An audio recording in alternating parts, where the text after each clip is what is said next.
Hello everyone, a very very good morning to all of you और welcome back to my YouTube channel mission selection में आपका बहुत बहुत स्वागत है। और यहाँ मैं आ चुकी थी अपने ससुराल और ये देख सकते हैं सुबह का वक्त है। हमारे यहाँ छत पे आ चुकी थी मॉर्निंग वॉक करने के लिए। और देखिए यहाँ पे एक्चुअली आपको सुबह ज़रूर 10 मिनट भी टाइम निकालना चाहिए अपने लिए। और कल मैं कोई स्टडी व्लॉग अपलोड नहीं कर पाई क्योंकि हम लोग सफ़र पे थे, जर्नी पे थे। और अभी मैं अपने घर आ चुकी हूँ होम टाउन, क्योंकि स्कूल में बच्चों की छुट्टियाँ हो चुकी हैं और साथ में हम लोगों ने भी छुट्टी ली और फेस्टिवल भी आने वाला है, आप लोग को भी पता ही होगा। तो घर आना ज़रूरी था, हम लोग घर आ चुके हैं। तो अब मेरी जो पढ़ाई होगी, आगे का जो मेरा स्टडी व्लॉग होगा वो मेरे घर से ही होगा। तो अभी शुरू करते हैं आज की पढ़ाई। तो गाइज़ मैं आप लोग को दिखा देती हूँ, मैं अभी पॉलिटी पढ़ने वाली हूँ। पॉलिटी में मैं पढ़ूँगी भारतीय संसद।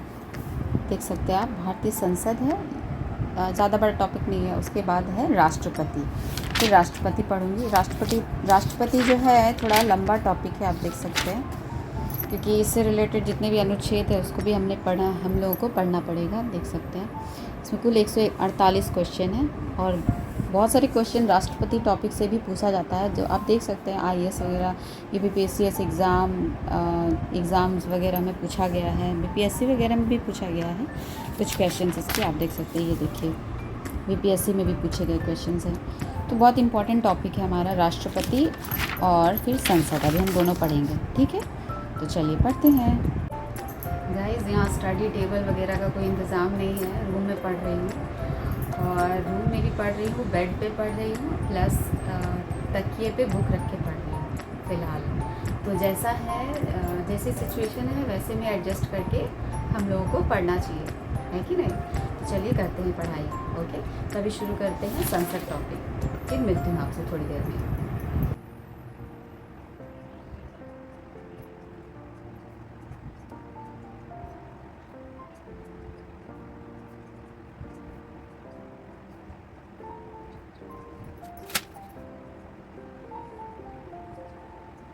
फाइनली गाइस मेरा 2 टॉपिक हो गया है, एक है संसद और दूसरा राष्ट्रपति। ये दोनों टॉपिक मैंने कर लिया है, तो अब मैं आगे की पढ़ाई करूँ।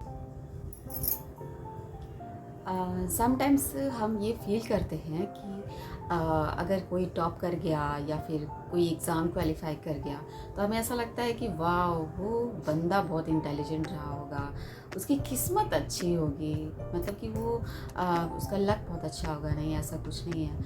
अगर आपकी किस्मत में नहीं भी हो ना, तो आप अपने हार्ड वर्क से उस चीज़ को बदल सकते हैं। आपका हार्ड वर्क जो रहता है ना, आपकी किस्मत को बदल सकता है।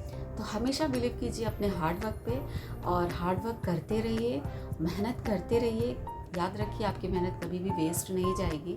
अगर आप मेहनत कर रहे हैं, कि ज़रूरी नहीं है कि आप जिस चीज़ के लिए मेहनत कर रहे हैं वहाँ आपको सफलता नहीं मिली तो आपको ज़िंदगी में आप कभी भी कहीं भी सफल नहीं हो सकते। याद रखिए आपकी मेहनत और आपकी जो नॉलेज है वो आपकी पावर है और आप उस पावर के ज़रिए ज़िंदगी की हर एक कठिनाई और ज़िंदगी के हर एक एग्ज़ाम को क्वालिफाई कर सकते हैं। तो ये एक छोटा सा एक कॉम्पिटिटिव एग्ज़ाम कुछ भी नहीं है उसके आगे। तो याद रखिए, मेहनत करते रहिए, स्टडी करते रहिए। मेहनत ऐसी कीजिए जो बहुत ज़्यादा हार्ड हो, मतलब कि आप इतनी तगड़ी मेहनत कीजिए, इतनी मेहनत कीजिए कि मतलब ऐसा लगे कि बस अब इससे ज़्यादा हो ही नहीं सकता। अगर अब मैंने इससे ज़्यादा पढ़ाई की तो अब मेरी तबीयत ख़राब हो जाएगी। इतना आप पढ़िए, इतना अपने आप को झोंक दीजिए पढ़ाई में कि आपको ये फील होने लगे कि यार अब मैं इतना थक चुका हूँ या मैं थक चुकी हूँ कि अगर मैं इससे ज़्यादा पढ़ लूँगी तो मेरी तबीयत ख़राब हो जाएगी, मुझे कुछ हो जाएगा। मतलब इतना अपने आप को मतलब झोंक दीजिए इस चीज़ में, ताकि आपके मतलब आपका बॉडी ये बोलने लगे आपको कि आप बस हो गया, आपका माइंड बोलने लगे बस बहुत हो गया, तुम्हें बहुत पढ़ा, तुम्हें रेस्ट करो। जब तुम्हें आपको ऐसी फीलिंग आने लगे। लेकिन जब आप अच्छी पढ़ाई करते हो ना, तो आपको खुद ही एक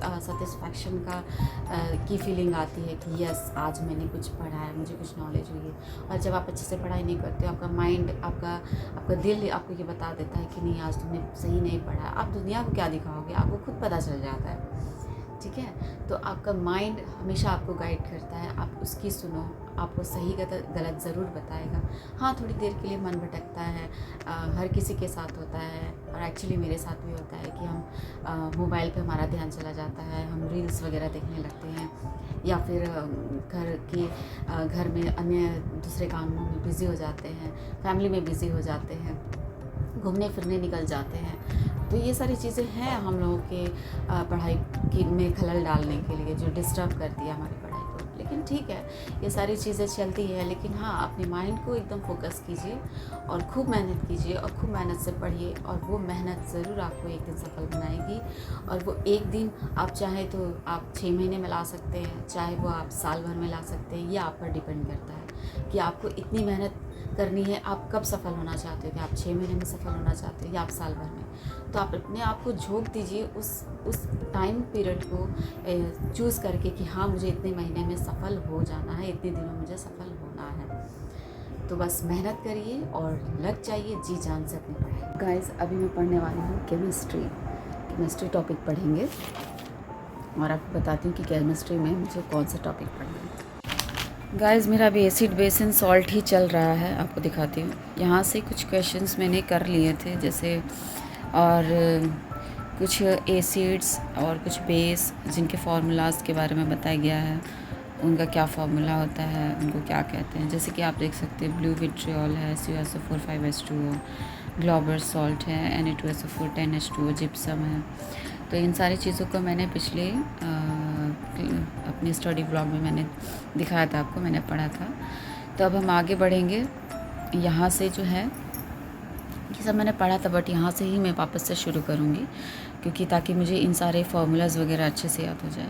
क्योंकि बाय द वे कभी एग्ज़ाम में ये भी पूछ सकता है कि इनमें से जिप्सम कौन है। तो एक्चुअली हम लोग को फार्मूला याद रहेगा तब तो हम बता सकते हैं ना ऑप्शंस के ज़रिए। जैसे जिप्सम है तो CSO4 2H2O, और जैसे ब्लू विट्रियोल को CSO4 5H2O कहते हैं। ग्लोबल सॉल्ट का क्या होता है, ग्रीन विट्रियोल का क्या होता है, वाइट विट्रियोल का क्या होता है, एप्सम सॉल्ट का क्या होता है। अगर तो हम इन लोगों का, इन सारी चीज़ों का फॉर्मूला याद रहेगा तो हम ऑप्शंस में टिक कर सकते हैं। जैसे ब्लीचिंग पाउडर हुआ, CaCl2, कैल्शियम ऑक्सीक्लोराइड।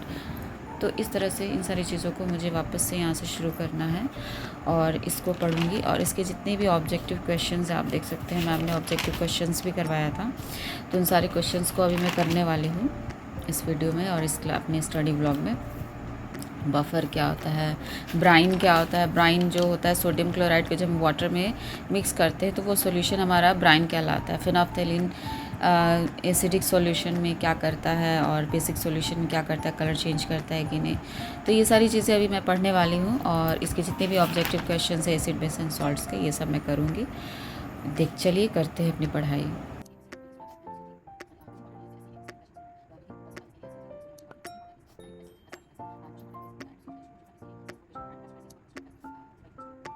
तो गाइज़, यहाँ मेरे साइंस का कुछ टॉपिक कंप्लीट हो गया, जो मैंने आप लोग को दिखाया था कि मुझे अभी पढ़ना है, तो वो मैंने पढ़ लिया है। तो अब मैं पढ़ूँगी करंट अफेयर्स। तो चलिए पढ़ते हैं करंट अफेयर्स।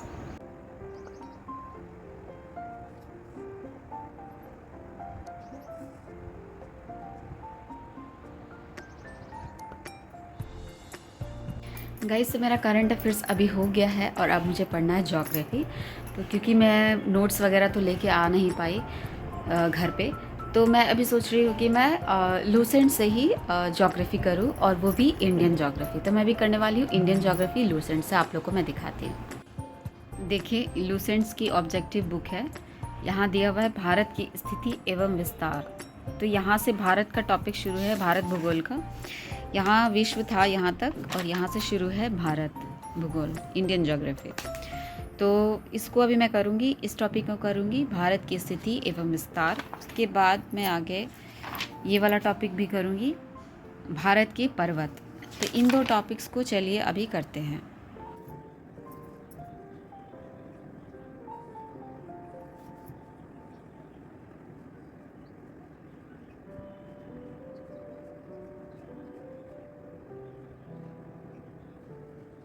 तो गाइज़, मेरा ज्योग्राफी भी हो गया है, तो अब हम यहाँ की पढ़ाई को यहीं पर एंड करते हैं, और नेक्स्ट डे मिलूँगी ढेर सारी टॉपिक्स के साथ और ढेर सारी पढ़ाई के साथ। क्योंकि मुझे पता है कि मेरा जो स्टडी ब्लॉग था थोड़ा शॉर्ट था, और मैंने कम टॉपिक्स को चुना पढ़ने के लिए। लगभग 3 से 4 सब्जेक्ट्स को मैंने चुना है। बट नेक्स्ट टाइम जो मेरा नेक्स्ट व्लॉग होगा, इससे बहुत सारे टॉपिक्स के साथ और जो मेरे और भी सब्जेक्ट्स हैं मैं उनको भी इंक्लूड करूँगी, ताकि मेरा जो सिलेबस है वो जल्द से जल्द कंप्लीट हो जाए, आइदर फॉर BPSC TRE 4.0 के लिए या फिर सेकेंड BPSC प्री के लिए। तो मिलते हैं एक नए स्टडी व्लॉग के साथ और करते रहिए आप लोग पढ़ाई। तब तक के लिए बाय बाय।